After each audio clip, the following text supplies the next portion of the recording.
오늘 우리에게 주시는 하나님의 말씀 함께 봉독하겠습니다. 구약 성경 사무엘상에 있는 말씀입니다. 사무엘상 1장 1절로 11절까지 말씀 함께 봉독하겠습니다. 사무엘상 1장 1절에서 11절입니다.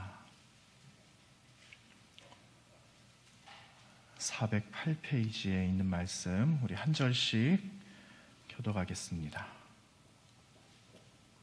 에브라임 산지 라마다임 소빔에 에브라임 사람 엘가나라 하는 사람이 있었으니 그는 여로하암의 아들이요 엘리후의 손자요 도후의 증손이요 숲의 현손이더라.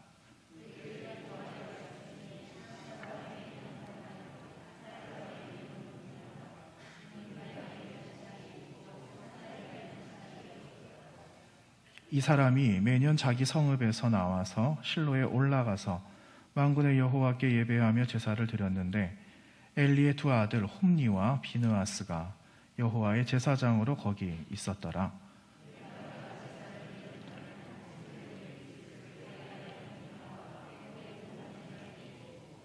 한나에게는 갑절을 주니 이는 그를 사랑함이라. 그러나 여호와께서 그에게 임신하지 못하게 하시니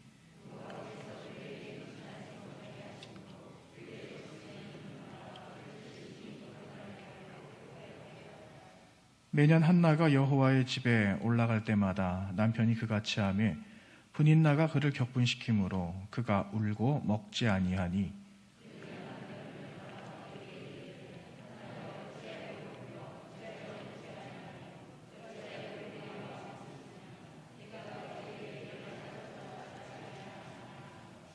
그들이 실로에서 먹고 마신 후에 한나가 일어나니 그때의 제사장 엘리는 여호와의 전 문설주 곁 의자에 앉아 있었더라. 같이 봅니다.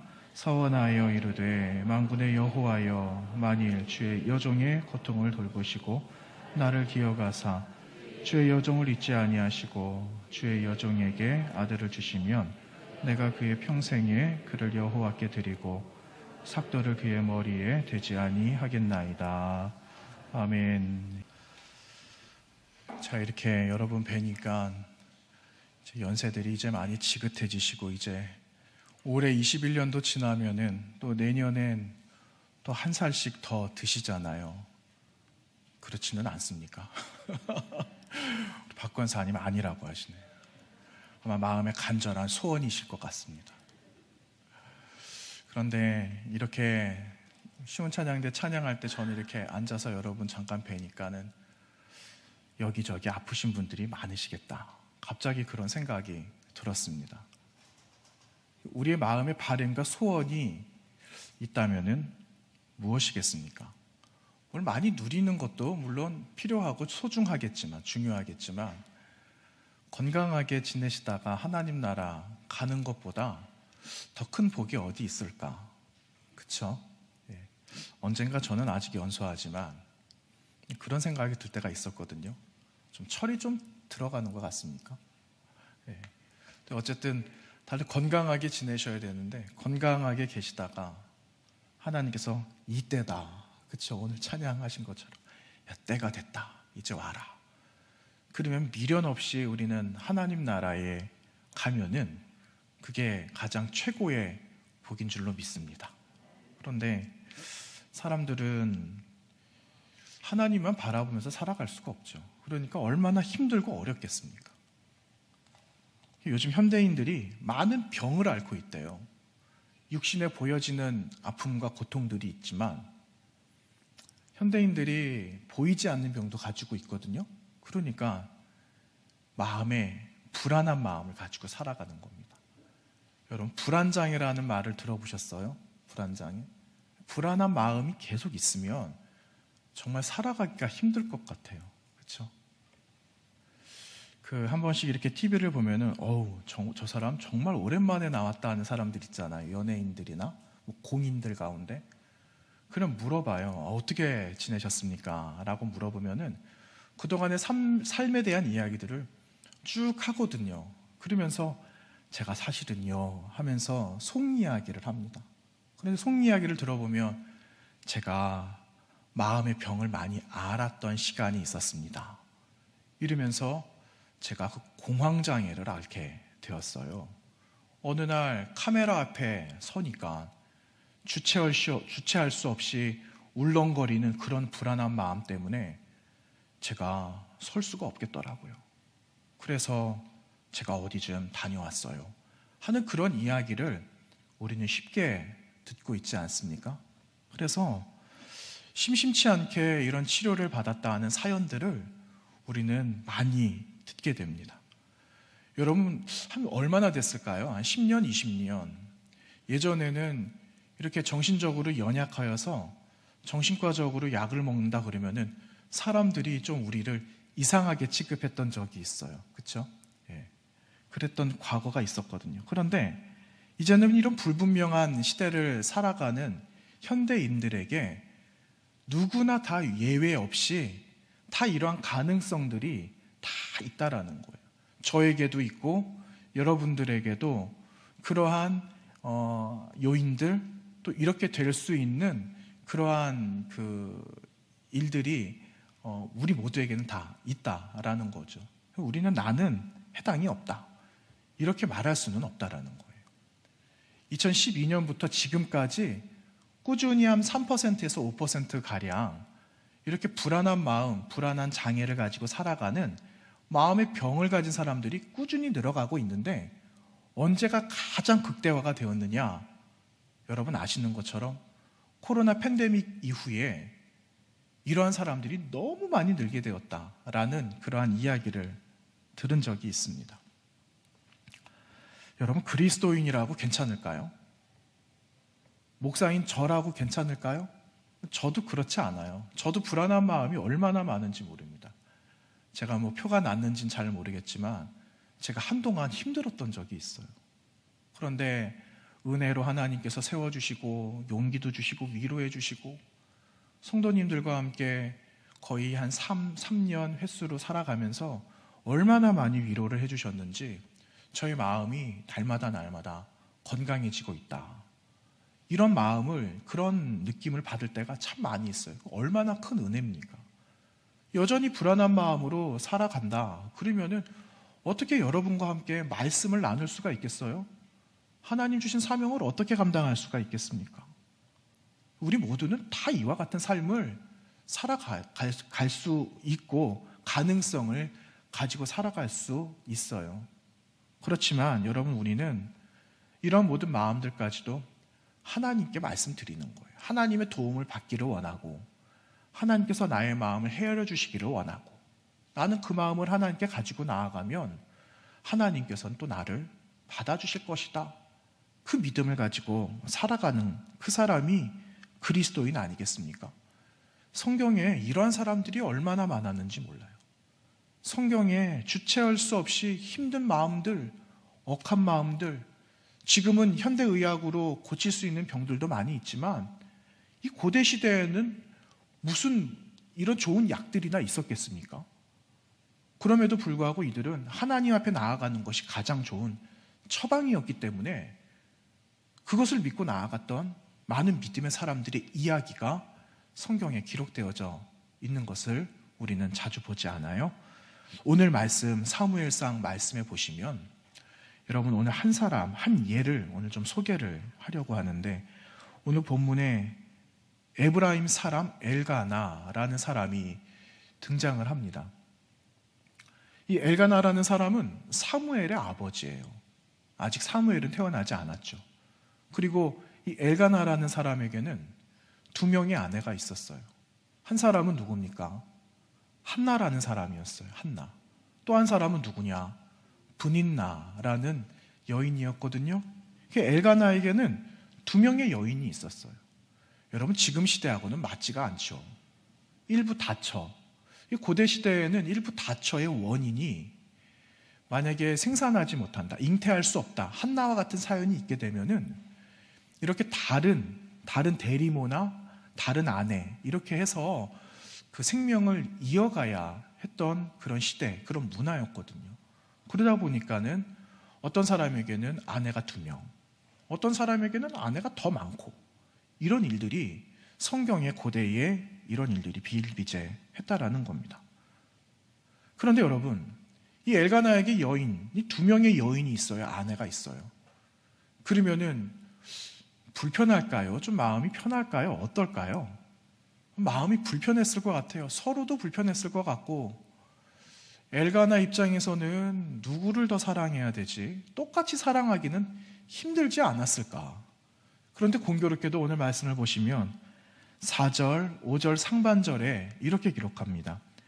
엘가나가 제사를 드리는 날에는 제물의 분깃을 그의 아내 브닌나와 그의 모든 자녀에게 주고 한나에게는 갑절을 주니 이는 그를 사랑함이라. 한나를 더 사랑했던 거예요. 그러니까 2배의 몫을 준 거예요. 여러분, 그 2배의 몫은 누가 받아갔습니까? 장자의 특권이었잖아요. 장자가 2배의 몫을 가지고 가는데 이 여인에게 이 2배의 몫을 엘가나는 한나에게 주었습니다. 그러니 문제가 발생하는 것 아닐까요? 여기서 첫 번째 문제가 발생을 합니다. 임신하지 못하는 여인이 사랑을 받았다. 임신하지 못한 첫 번째 그 문제가 있게 되는 거예요. 여러분, 엄밀히 말하면 한나가 임신하지 못했다라는 것은 그녀의 문제가 아니었다라는 겁니다. 오늘 말씀을 보시면 하나님께서 한나를 임신하지 못하게 하셨다. 그렇게 기록하고 있습니다. 그러면 하나님의 의도가 있지 않겠습니까? 이런 생각이 좀 들어요. 날 때부터 소경된 사람이 있었거든요. 날 때부터 소경된 사람이 과연 누구의 죄 때문에 앞으로 볼 수 없느냐라는 질문을 예수님께 했을 때 예수님께서 뭐라고 말씀하셨습니까? 누구의 죄 때문이 아니다. 하나님께서 하실 일이 있으시다. 라는 말씀을 주님 들려주셨는데 여러분, 그러한 맥락과 같은 겁니다.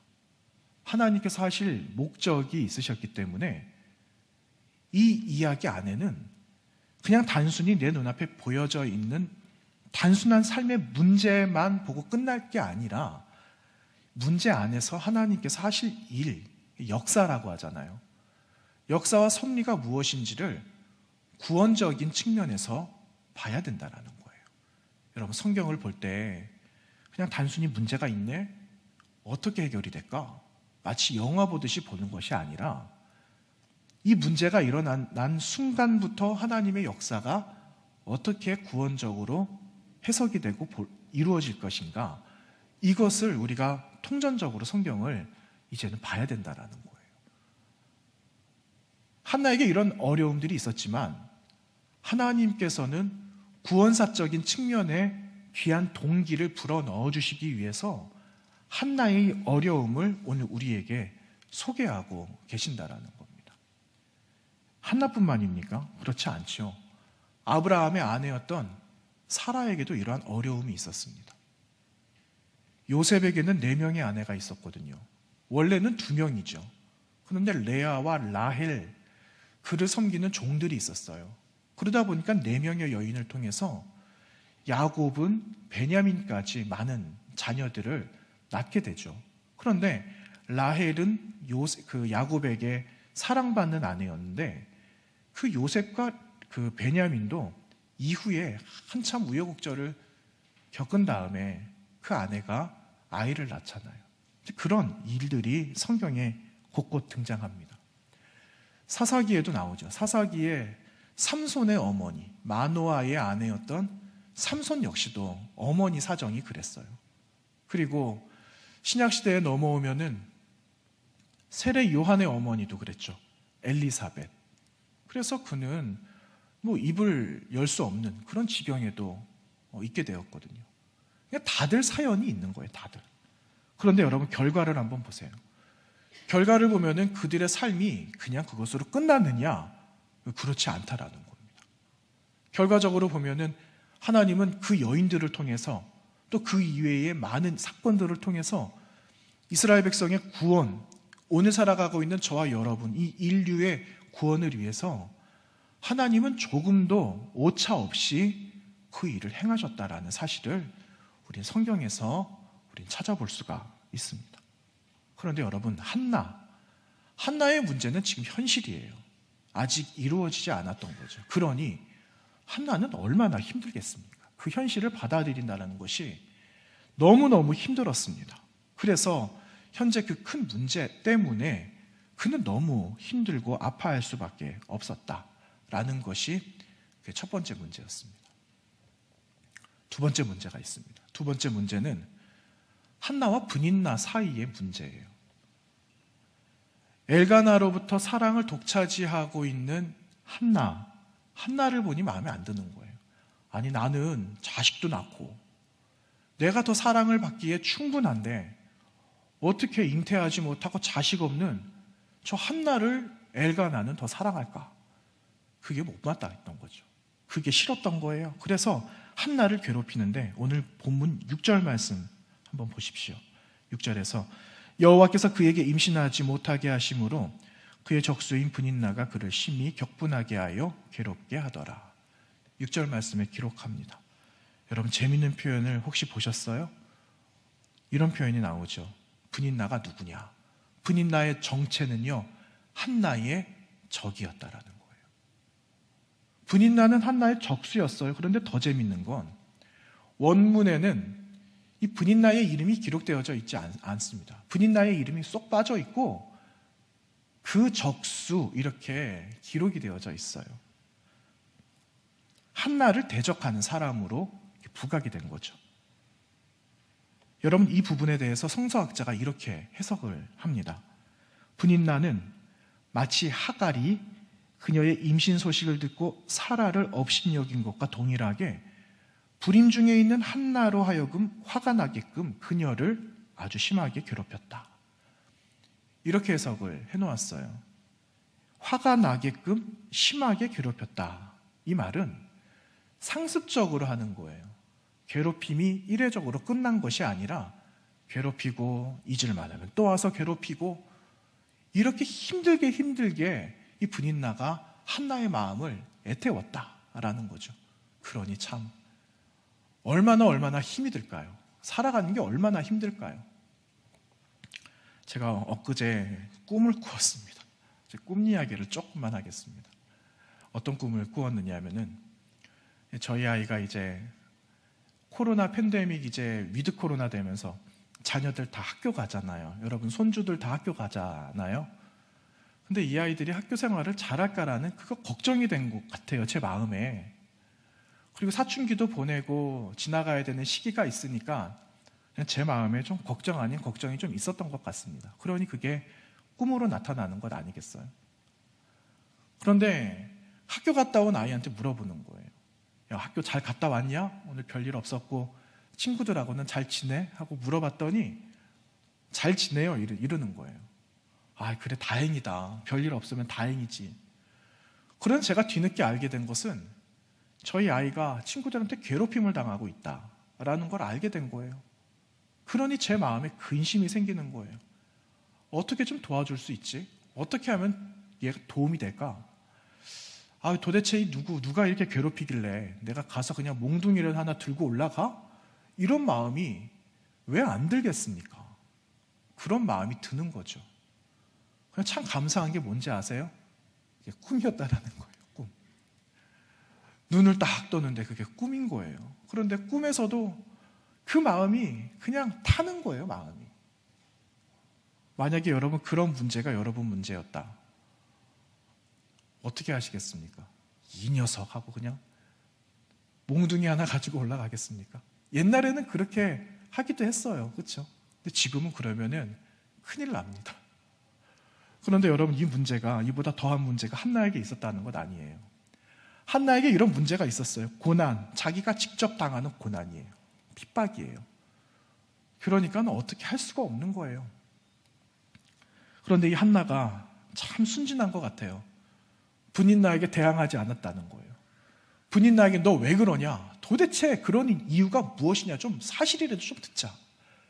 이렇게 하지 않았다라는 거죠. 그리고 그가 그의 남편 엘가나에게 그 자신의 심정을 충분히 말할 수 있잖아요. 그런데 말하지 않았다는 거예요. 보복이 두려워서 그것도 아니에요. 그가 말하지 않은 결정적인 이유가 있습니다. 한나가 하나님을 알았다는 거예요. 한나는 하나님을 섬기는 사람이었다는, 하나님 예배하는 사람이었다는 거죠. 여러분, 그의 남편인 엘가나 어떤 사람이었을까요? 엘가나는 어떤 사람일까? 제가 좀 막 수색을 좀 했어요. 이 사람 어떤 사람인지 한번 알아봐라. 흥신소에 좀 알아보고 알아봤는데 엘가나라는 사람은 도무지 알 수가 없어요. 어떻게 나오느냐 하면요, 사무엘상 3절 말씀에 단서가 있어요.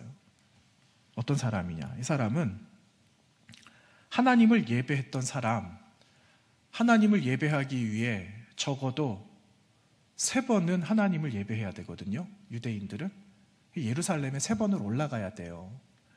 적어도 3번은 하나님께 올라가서 예배했던 순례자였다라는 것을 3절 말씀을 통해서 알 수 있어요. 하나님을 예배했던 사람이다. 이게 전부예요. 엘가나라는 사람이 누군지. 그것을 이제 한나가 보는 거죠. 그러니 옆에서 남편이 하나님 섬기는 것을 한나가 보면서 본받게 되는 거예요. 어떻게 하나님을 섬겨야 되는 건지도 알게 되는 거죠. 그런데 대적자로 나오고 있는 이 브닌나는 무엇을 받는지는 잘 모르겠어요. 어쨌든 결과적으로 보면 브닌나와 한나는 영적으로 격이 달랐던 사람이었다라는 거예요. 서로 달랐어요. 맞는 부분이 없었던 거죠. 그러니 남편인 엘가나가 봤을 때도 한나가 사랑스러울 수밖에 없었던 거예요. 하나님을 잘 예배하는 내 아내, 아껴주고 사랑해주는 그 마음을 엘가나의 마음속에 품고 생각이 날 때마다 조금씩 아내에게 위로를 했던 그런 사람이 엘가나가 그런 사람이었다라는 겁니다. 저는 우리에게도 고난과 핍박이 찾아옵니다. 그리고 고난과 핍박을 지금까지 경험하셨고 또 받는 분들도 계시겠죠. 그럼 여러분, 우리가 어떻게 해야 될까요? 고난 핍박이 왔으니까 2 손 다 놔버려야 되겠다. 마지못해서 내놓는 포기가 아니라, 여러분, 내가 지금 손을 편다, 믿음으로 내가 편다 라는 그 결심이 있을 때 지금까지 내가 하려고 아등바등해서 아무것도 이루지 못했잖아요. 그런데 내가 믿음으로 손을 피면은 누가 일하실까요? 하나님이 일하실 때라는 거예요. 하나님이 지금 비로소 오셔서 하나님 하시는 때라는 거를 빨리 깨닫는 사람은 그 손을 빨리 펼 수 있겠죠. 그래서 저와 여러분은 믿음의 손을 빨리 펼 수 있는 그 용기가 여러분 우리에게 필요합니다. 여러분, 지금까지 이런 이야기 얼마나 많이 들으셨어요? 근데 오늘 또 이 이야기를 같은 이야기 또 들으시는 거예요. 왜냐하면은 우리 결단은 또 지나가면 또 잃어버리기 때문에, 결단이 잘 안 되기 때문에, 그래서 하나님의 말씀은 또 듣고 또 들어도 물리지가 않는 거예요. 그 말씀을 또 듣고 또 들을수록 우리 마음을 다시 새롭게 하는 거죠. 여러분, 환경을 원망하지 말고, 사람을 원망하지 말고, 지금까지 내가 붙들고 있었던 것을 놓고 포기를 선포해야 하나님이 하실 수 있다라는 것을 여러분 믿으시고 그 고백으로 살아가시는 저와 여러분 되시기를 바랍니다. 여러분, 요셉이라는 사람이 있었잖아요. 요셉은 형들에게 버림받았잖아요. 그래서 그가 일찌감치 포기했어요. 그냥 형들에게 골탕을 당하고 형들에게 버림을 받는 그 순간에 요셉은 그 마음을 아예 다 비워버렸습니다. 그러거나 말거나. 그런데 그보다 더 어려운 일들 있잖아요. 그 일들을 경험하는데 사람들에게 버려지고 버림당한 요셉이지만 요셉이 한 가지 기억했던 거 있어요. 하나님 나를 버리지 않으셨다. 그 믿음을 요셉이 가지고 있었습니다. 그래서 버려진 삶의 자리는 현재 여기라면 사실은 이 자리에서 하나님은 하나님 역사 이루시려고 하신 것이 아니라 버려져야지만 하나님께서 하실 일이 있으셨기 때문에 그를 철저하게 버림당하게 하시고 하나님은 요셉을 어떻게 하셨는가? 신분 세탁을 해주셨어요. 영적으로 신분 세탁을 해주셔가지고 그가 감히 오를 수 없는 그 자리에서 온 천하를 호령하고 통치하는 그런 하나님의 사람으로 그를 세워주셨을 때 그가 자신만 살았습니까? 민족 살렸잖아요. 민족을 살리고 이후에 요셉이 죽은 이후에 새로운 요셉을 알지 못하는 이집트의 바로가 세워졌을 때 그 바로들은 이스라엘 민족을 보고 무서워 떨었다 라는 말씀이 출애굽기 1장 말씀에 기록되어져 있는 것을 확인해 볼 수가 있어요. 여러분, 하나님께 맡겨야 됩니다. 잠잠히 하나님만 바라보는 거예요. 이런 찬양 가사 있잖아요. 왜 나만 겪는 고난인가? 근데 불평하지 말라고 하잖아요. 왜냐하면 하나님이 함께 하시니까. 그러면서 힘을 내세요. 이런 찬양 있잖아요. 그래서 여러분이 힘을 내면서 하나님을 바라보면서 살아가는 믿음의 성도들이 다 되시기를 부탁을 드립니다. 한 목사님 이야기를 제가 좀 들려드리겠습니다. 좀 깁니다. 잘 한번 들어보십시오. 여러분, 이 목사님은 이북에서 결혼을 하셨대요. 그런데 한국전쟁 났을 때 가족들하고 다 헤어지셨어요. 다 헤어지시고 홀로 피난 내려오셨는데 다른 사람들은 다 재혼을 하는데 목사님 재혼을 안 하시는 겁니다. 이북에 사랑하는 아내가 있는데 내가 재혼할 수 없다 생각을 하시면서 혼자 살아가시면서 목회에 전념을 하셨습니다. 집에 가면은 아무도 없는 거예요. 그러니까 목사님은 늘 교회에 그냥 계시는 겁니다. 성도들은 이런 목사님 보면서 목사님을 성자 이렇게 불렀어요. 성자. 목사님은 혼자 살기 때문에 이제 다른 무슨 생활비나 이런 것들이 많이 필요가 없으셨나 봐요. 그러니까 목사님은 어려운 사람들을 도와주시는 거죠. 학비가 없어서 공부 못하는 아이들이 있으면 그 아이들에게 학비도 주셨어요. 이렇게 여러 가지 구제일을 하셨던 겁니다. 그랬더니 성도들이 이제 목사님을 칭송하기 시작하는 거예요. 이런 목사님을 따르는 성도들이 많아졌습니다. 목사님을 고맙게 생각하겠죠. 그리고 목사님을 아버지처럼 여기는 사람들도 있겠죠.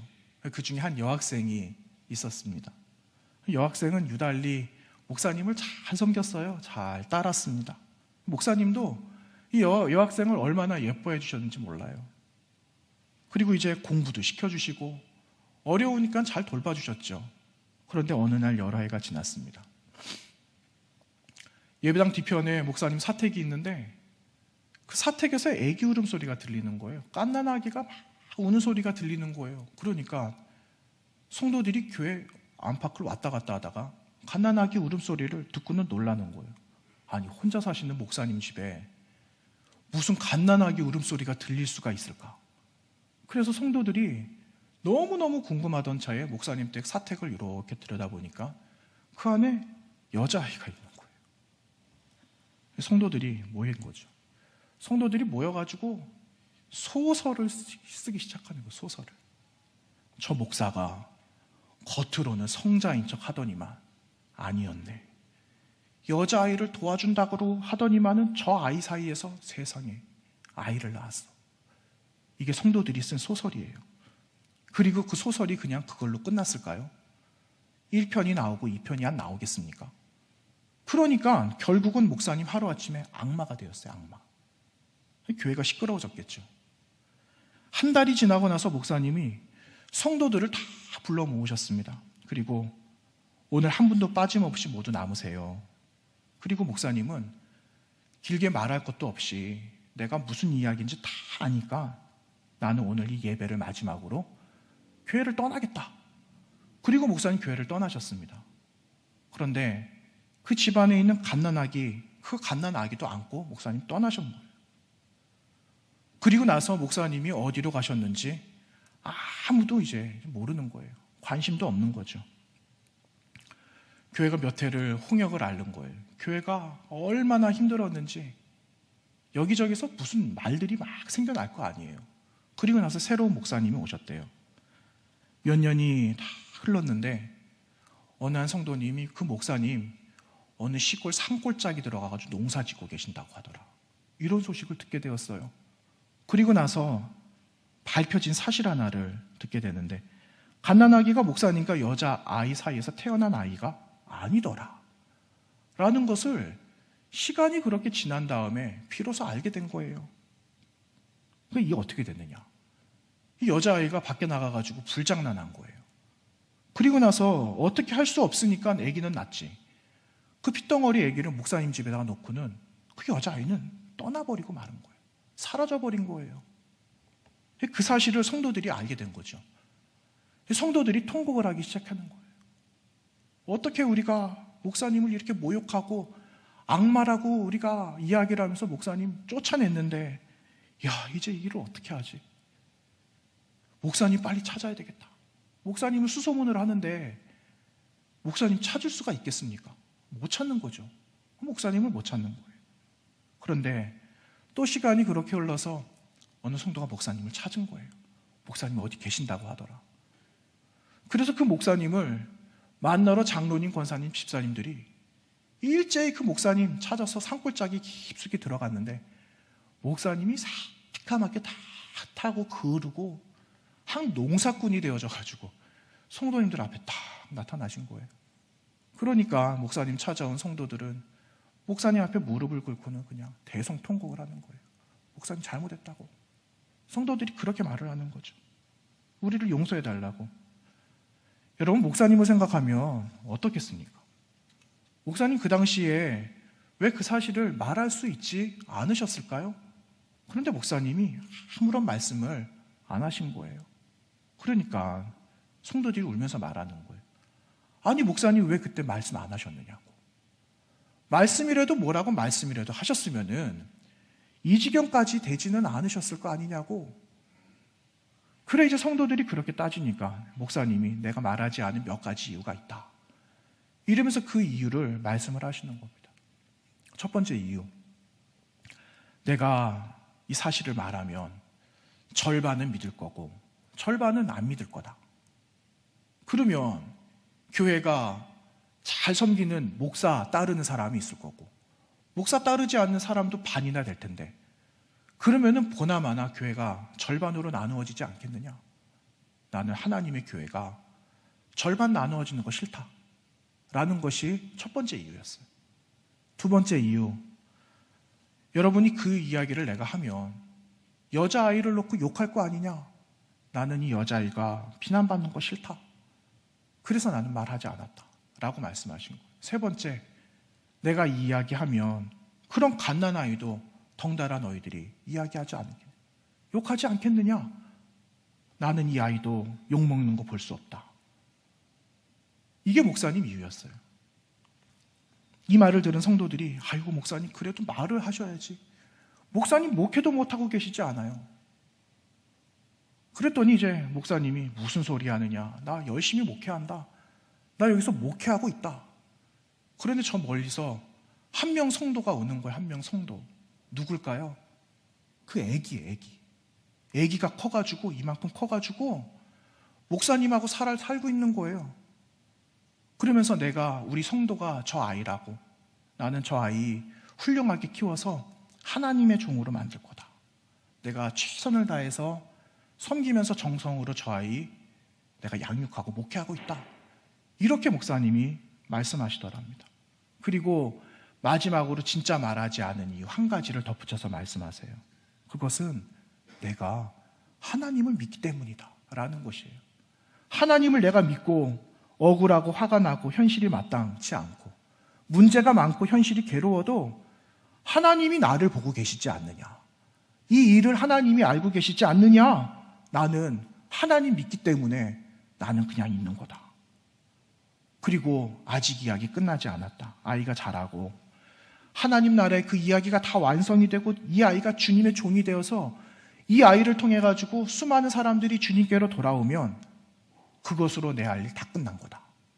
이렇게 목사님이 말씀하시더래요. 나 하나 살자고, 나 하나 살기 위해서 그 변명을 한들 무슨 소용이 있겠느냐 라는 것이 이제 목사님 말씀이었어요.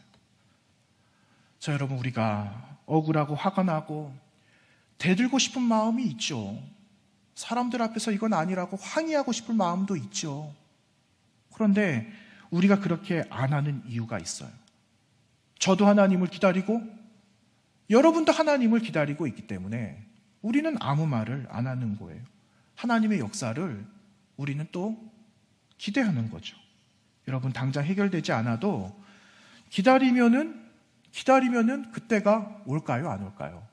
그때는 오는 거예요. 그때를 기다리면 하나님께서 그 마지막 순간 결정적인 그 결과를 우리에게 보여주시는 겁니다. 여러분, 한나의 심정 괴로워요. 지금 당장은 얼마나 힘들고 괴롭겠습니까? 괴롭힘을 당하고 있는데, 현실도 힘든데, 그런데 그 현실 가운데 가장 힘든 거는 무엇이냐?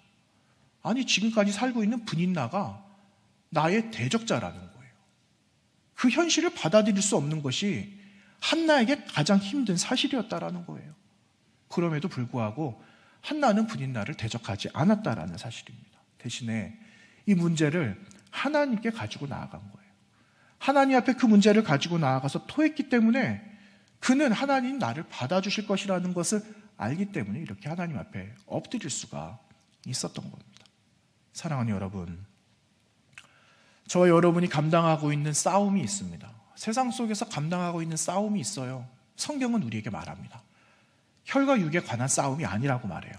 이 말은 영적 싸움이라는 겁니다. 여러분, 우리가 살아가는 모든 일들 가운데 얽매여져 있는 것들 있잖아요. 실타래가 꼬이고 또 꼬여가지고 풀 수 있는 방법을, 매듭을 찾지를 못하는 거예요. 그러면 우리는 어떻게 하죠? 성질 급한 사람은 가위로 그 매듭을 잘라버립니다. 그리고 다시 시작하려고 하죠. 여러분, 근데 중간에 자르기를 반복하면 해결될 수 없어요. 어떻게 해서든지 풀어내야 되는 거예요. 하나님께서 개입해 주시고, 내 방법이 틀렸다면 하나님께서 그 방법을 새롭게 말씀해 주시지 않으시겠습니까? 지금까지 가위로 자르는 것을 반복하고 습관처럼 해왔다면 가위를 집어 던지는 것이 먼저예요. 가위를 집어 던지고 하나님의 손을 그 안에다가, 그 위에다가 올려놓을 때 내가 하는 게 아니죠. 하나님께서 하시는 거예요. 그래서 그걸 하나님께 맡겨야 되는 겁니다. 지금 문제, 하나님이 하실 일이구나, 하나님이 하시는 순간이구나, 그것을 믿고 나아가면 여러분 틀림없는 겁니다. 이사야서 53장 보시면 고난받는 종에 관한 이야기가 나오잖아요. 우리 주님 예수님을 그 모델로 삼아서 이사야 선지자가 고난받는 종 이야기하잖아요. 이제 막 자라는 연한 순같이 마른 땅에서 나온 뿌리처럼 약하고 볼품없고 흠모할 만한 것이 없어서 멸시당해도 하나님은 우리의 죄악을 우리 주님 예수께 담당하게 하신 것은 주님께서 능력이 있어서 맡긴 게 아니라는 거예요.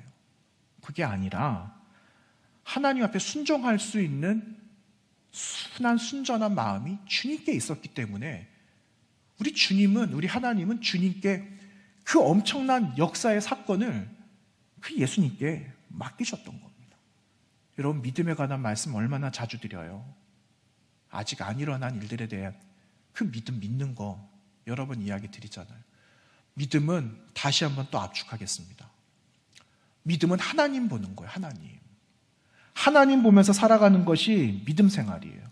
현실은 답답하고 화가 나고 하나님만, 그럼에도 불구하고 내가 하나님만 보겠다 하는 것이 믿음 생활이에요. 믿음 생활. 의인은 믿음으로 살기 때문에 잠잠한 겁니다. 아무 말을 안 하는 거예요.